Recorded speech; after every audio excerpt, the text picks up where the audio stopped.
Hello, everyone. Welcome back to our English learning journey together. I'm so excited you're here today because we're going to practice listening and speaking in a way that feels natural and fun. Think of this as having coffee with a friend who happens to be your English teacher. We're going to take our time, speak clearly, and make sure you understand every single word. Learning English doesn't have to be scary or boring.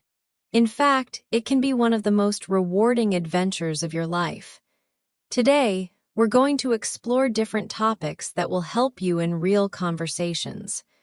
We'll talk about everyday situations, feelings, dreams, and so much more.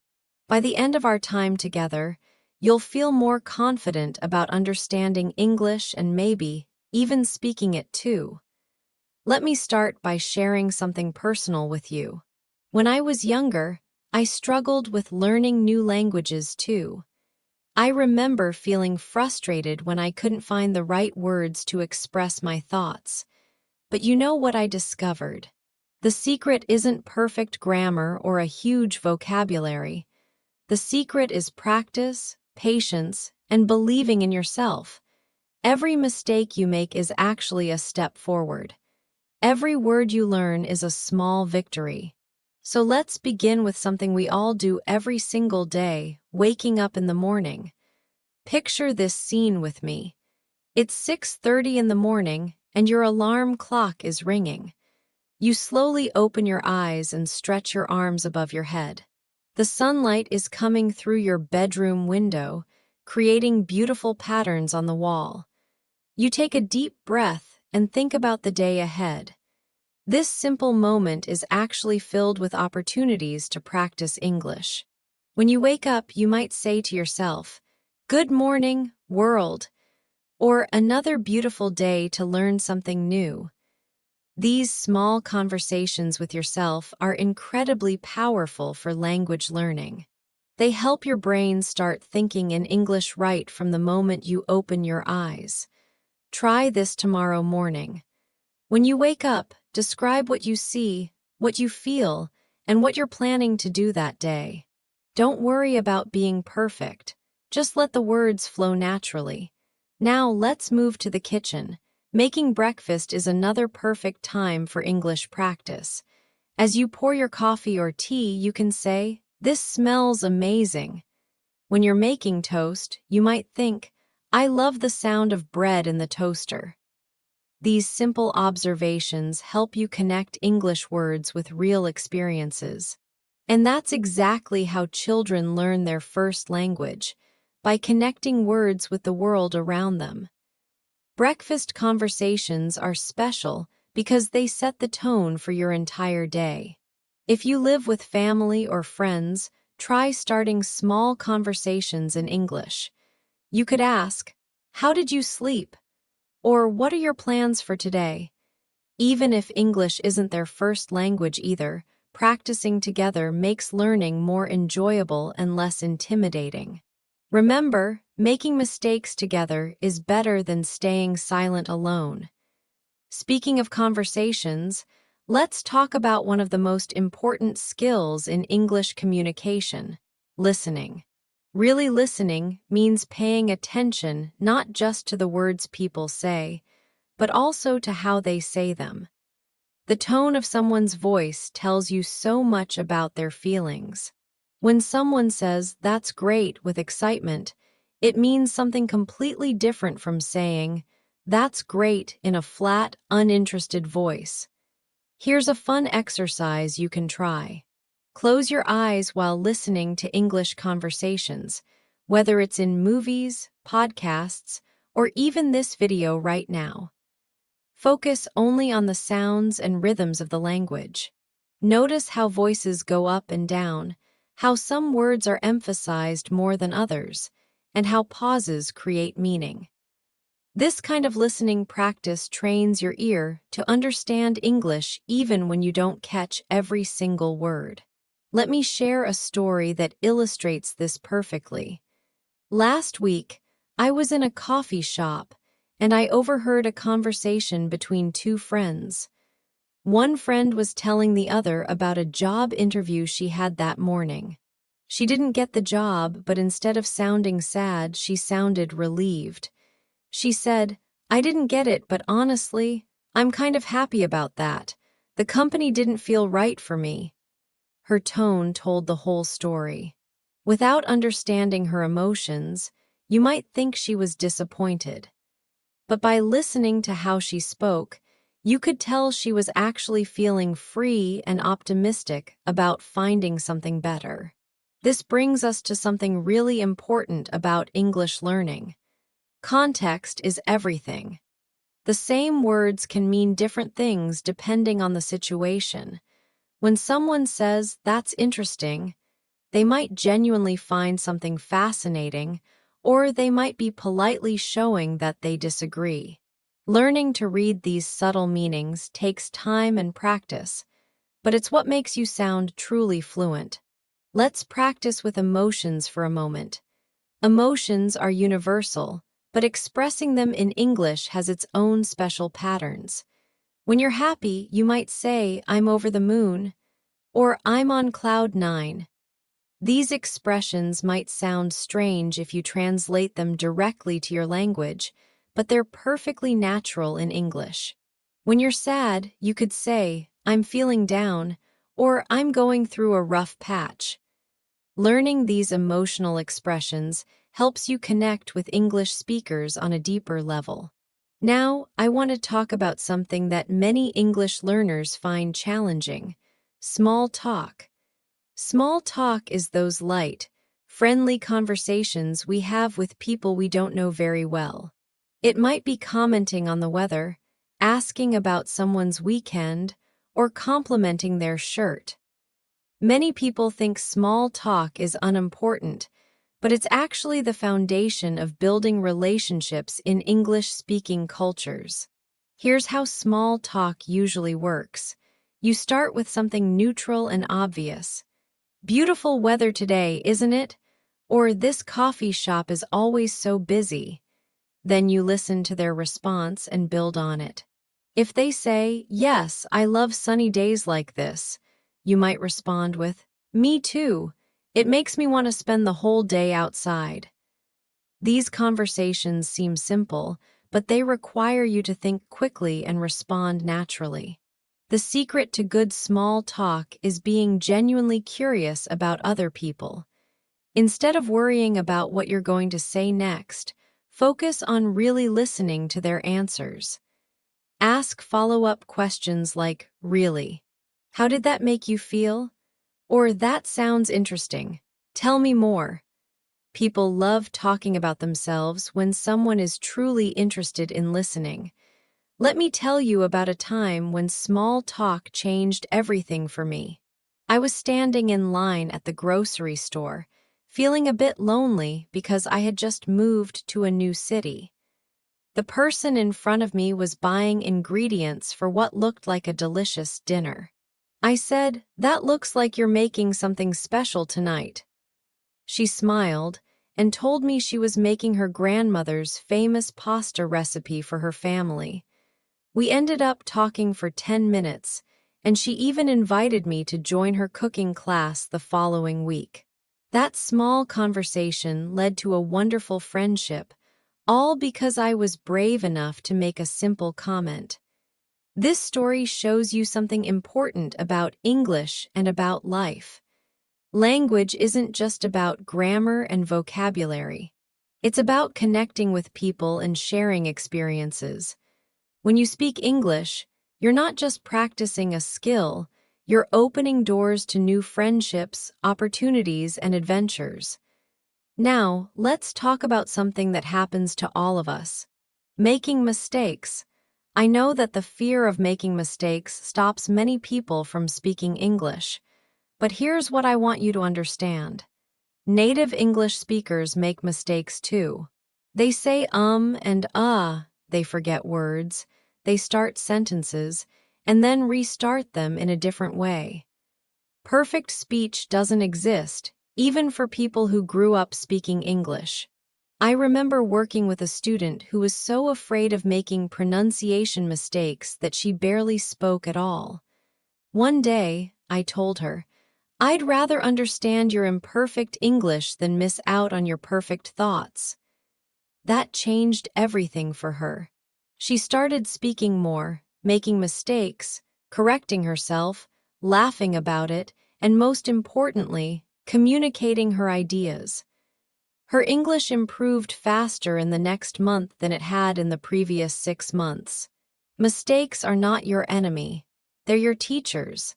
Every mistake shows you exactly what you need to practice more. When you mispronounce a word, you learn the correct pronunciation. When you use the wrong tense, you learn which tense fits better. When you can't find the right word, you learn to explain your idea in a different way, which is actually a very advanced skill.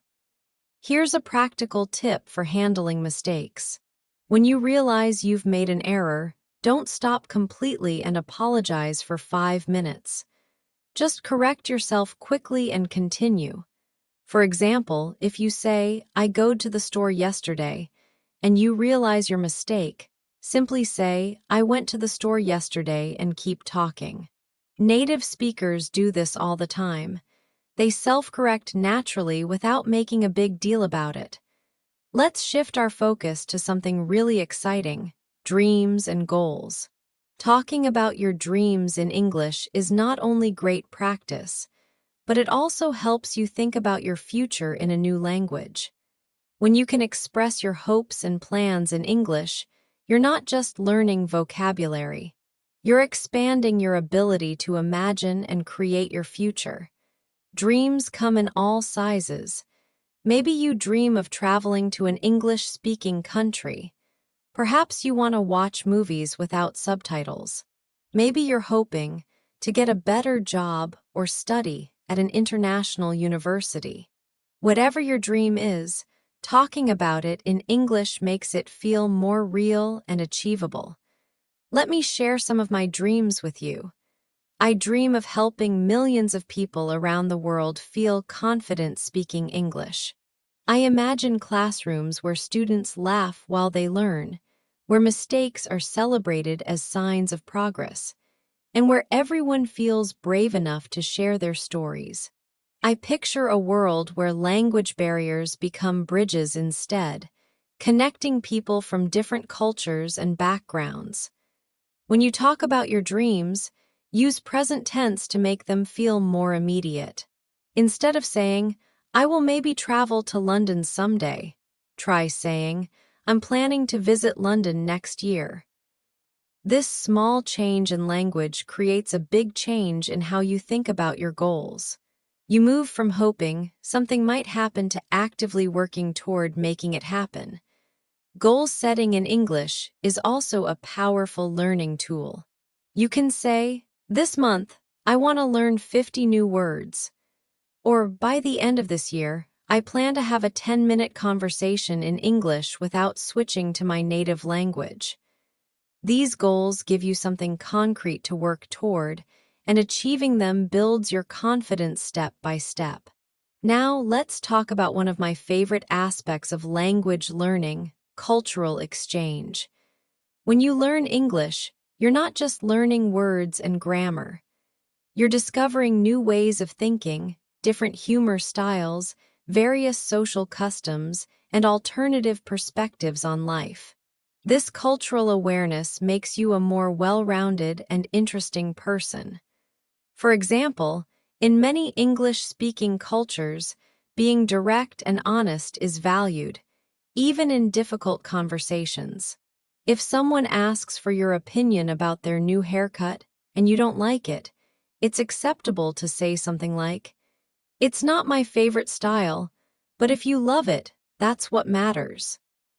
This directness might feel uncomfortable at first if your culture values indirect communication, but understanding these differences helps you navigate English-speaking environments more successfully. Humor is another fascinating cultural element. English humor often involves wordplay, irony, and self-deprecation. Self-deprecation means making fun of yourself in a gentle way. For instance, if someone compliments your English and you're still learning, you might respond with, "Thanks. I'm still working on it, but at least people can understand me most of the time." This shows humility and humor, which English speakers often appreciate. Let me tell you about food, because food conversations are some of the most enjoyable ways to practice English. Describing flavors, cooking methods, and family recipes gives you rich vocabulary and cultural insights. Plus, everyone loves talking about their favorite foods.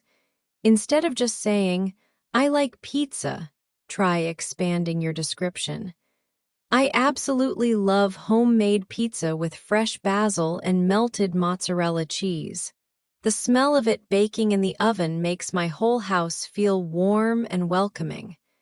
See how much more interesting and vivid that sounds. This kind of descriptive language makes your English more engaging and memorable. Food also connects us to memories and emotions.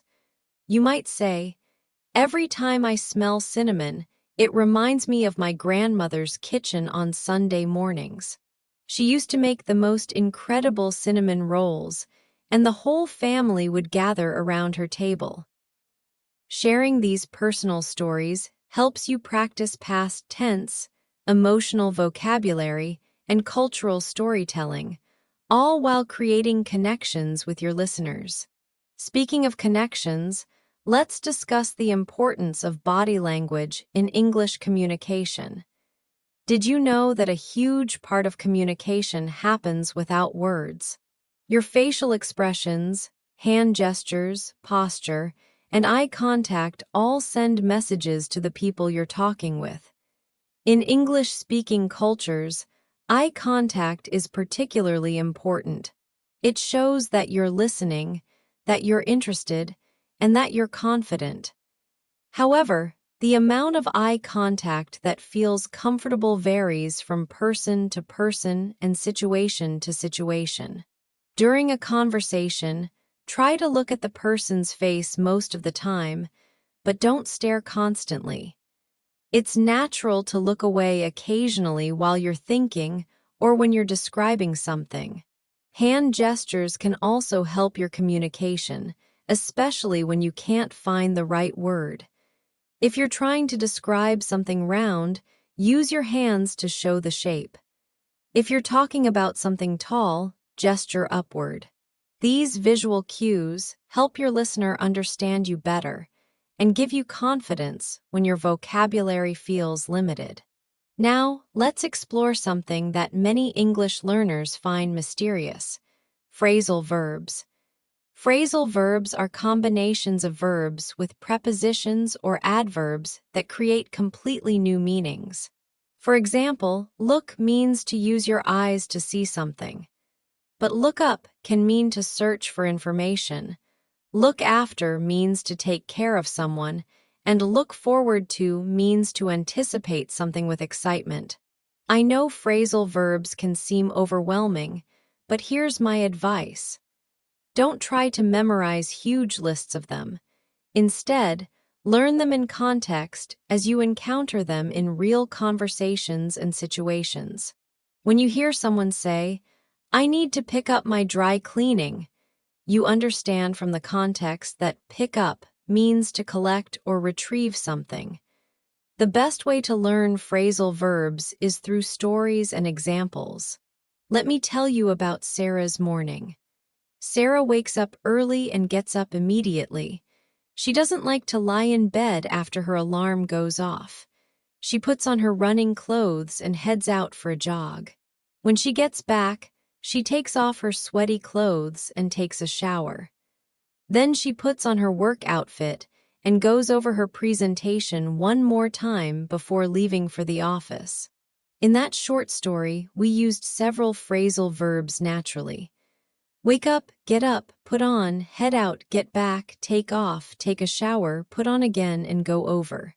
You probably understood all of them from the context, even if you had never studied them formally. Let's talk about something that brings joy to language learning, music, and entertainment. Listening to English songs, watching English movies, and following English-speaking content creators can accelerate your learning in amazing ways. Entertainment makes learning feel less like work and more like a pleasure. When you listen to music in English, you're training your ear to recognize rhythm, pronunciation, and natural speech patterns. You don't need to understand every word perfectly. In fact, many native English speakers don't catch all the lyrics to their favorite songs either. The important thing is exposing yourself to the natural flow of English. Movies and TV shows are incredible resources because you get to see English in action. You observe how people use language in different situations, from casual family dinners to formal business meetings. You learn slang, expressions, and cultural references that textbooks rarely teach. Plus, visual context helps you understand the meaning even when you miss some words. Here's a fun challenge for you. Choose one English song that you enjoy and listen to it multiple times over the course of a week. Don't worry about understanding everything immediately. Just let the sounds and rhythms become familiar. By the end of the week, you'll probably find yourself humming along and naturally picking up some of the words and phrases. Let me share something personal about my own language learning journey. When I was studying a second language, I felt frustrated because progress seemed so slow. I wanted to be fluent immediately, but language learning doesn't work that way. It's more like growing a garden than building a house. You plant seeds, water them regularly, give them sunlight, and trust the process. Some days you don't see any growth, but suddenly you notice new leaves and flowers appearing. Your English is growing every single day, even when you can't see it happening. Every conversation you listen to, every word you look up, every mistake you make and learn from, all of these experiences are building your English skills. Trust the process, be patient with yourself, and celebrate small victories along the way.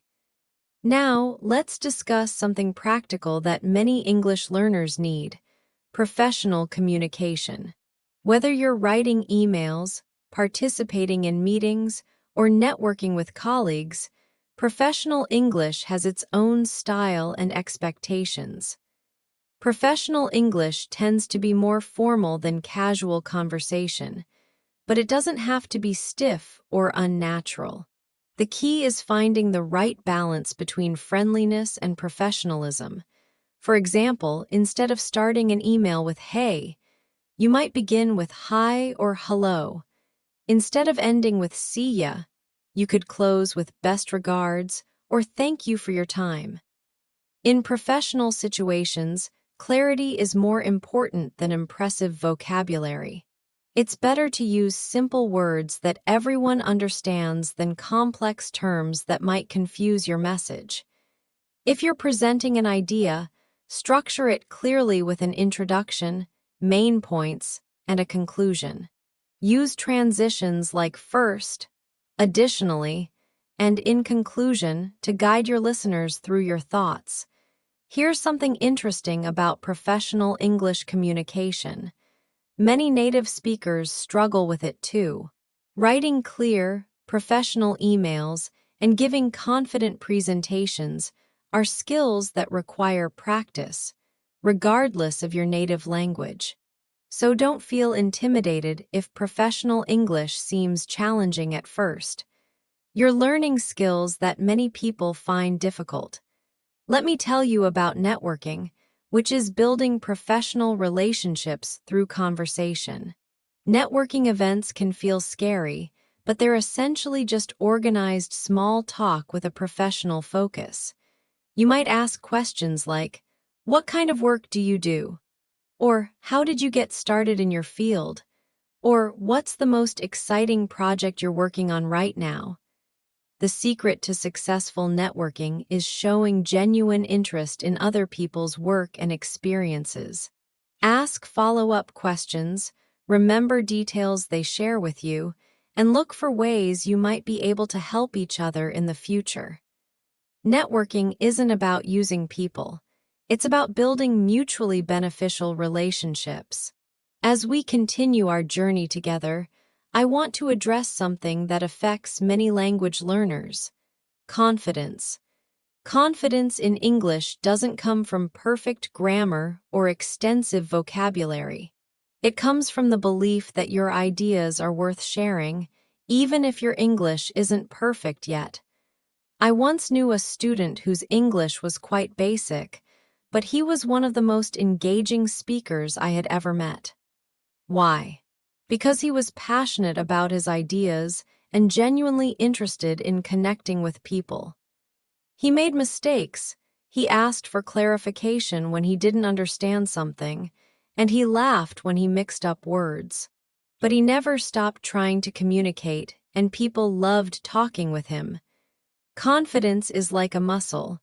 The more you use it, the stronger it becomes. Start with small, low-pressure situations. Practice ordering food in English, asking for directions, or making casual comments to shopkeepers. These brief interactions build your confidence for longer, more complex conversations. Here's a confidence-building exercise I recommend. Stand in front of a mirror and introduce yourself in English as if you're meeting someone for the first time. Tell them your name, where you're from, what you do, and something interesting about yourself. Practice until it feels natural and comfortable. This exercise helps you prepare for real conversations and builds muscle memory for common introduction patterns. Now, let's explore something beautiful about language, storytelling. Humans are natural storytellers. We share experiences, memories, and dreams through stories. Learning to tell stories in English connects you to this fundamental human skill and makes your communication more engaging and memorable. Start with simple stories about your day. This morning, I was walking to work when I saw the most beautiful sunrise. The sky was painted with shades of orange and pink, and it reminded me why I love living in this city. Notice how this simple story includes sensory details, emotions, and personal reflection. These elements make stories interesting and relatable. Personal stories are powerful because they're uniquely yours. No one else has exactly your experiences, perspectives, and insights. When you share your stories in English, you're not just practicing language skills, you're sharing your unique view of the world with others. Let me tell you why I believe storytelling is so important for language learning. When you tell a story, you naturally use various grammar structures without thinking about them consciously. You use past tense to describe events, present tense to explain how you felt, and future tense to talk about what you learned. You practice connecting words like then, because, although, and finally. All of this happens naturally while you're focused on sharing your experience. As we near the end of our time together today, I want to talk about something that extends far beyond language learning. Curiosity. Curious people make the best language learners because they're motivated by genuine interest rather than just obligation. They ask questions, explore new ideas, and see every conversation as an opportunity to discover something fascinating. Curiosity transforms challenges into adventures. Instead of thinking, "I don't understand this grammar rule," curious learners think, "I wonder how this grammar rule works and why English speakers use it this way." Instead of feeling frustrated by their accent, they become curious about the sounds and rhythms that make English unique. Here's how you can cultivate curiosity in your English learning. When you encounter a new word, don't just memorize its definition. Ask yourself questions like, where did this word come from? How is it used in different situations? What other words are related to it? This kind of deep curiosity makes learning more engaging and helps information stick in your memory longer. Curiosity also makes you a better conversationalist. Instead of waiting for your turn to speak, genuinely curious people listen actively and ask thoughtful follow-up questions. They say things like, "That's fascinating. Can you tell me more about that?" Or, "I've never thought about it that way. What made you realize that?" These responses keep conversations flowing naturally and show that you're truly interested in what others have to say. Let me share one final story with you.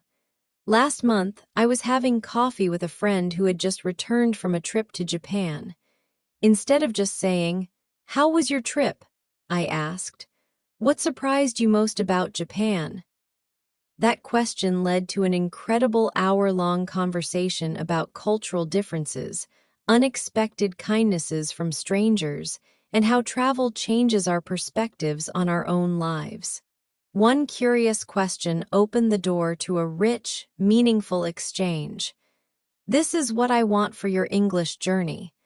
I want every conversation to be an opportunity for discovery, connection, and growth.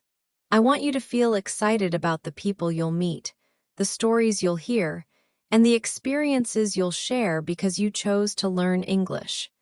Remember, learning English is not just about reaching a destination called fluency. It's about enjoying the journey, celebrating your progress, and opening yourself up to new possibilities every single day. You're braver than you think, smarter than you realize, and more capable than you imagine. Thank you for spending this time with me today. Thank you for choosing to invest in yourself and your future. Thank you for having the courage to learn, grow, and connect with others through English. Keep practicing, keep exploring, and keep believing in yourself. Your English journey is just beginning, and I can't wait to see where it takes you. Until next time, keep learning, keep growing, and keep shining your unique light in this world. You've got this.